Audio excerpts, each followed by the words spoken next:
What's up mga tol, Byron's TV. At may dumating sa atin ngayon na item. So ito, pakita ko na lang sa inyo. Let's go. Yan. Galing to kay Ayoto. Yan. Ang presyo nito nasa around 300 sa pagkakaalam ko. Switch, left switch to. Yan. Parang Daytona.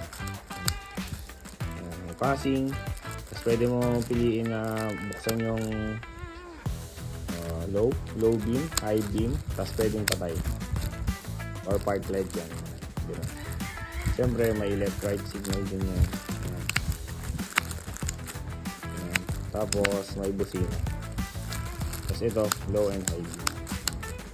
Magkakaalaman tayo dito ulit sa pagwa-wiring na to. Okay, alam ko hindi plug and play ito. Sa sniper ha. Tignan na lang natin pag ikakabit ko na. Abangan nyo na lang ang susunod na kabanata para sa DIY natin dito. Sa mga naghahanap ng budget meal na switch dyan, ito na yun. Ayoto. Alright, yun lang. Byron TV, signing out.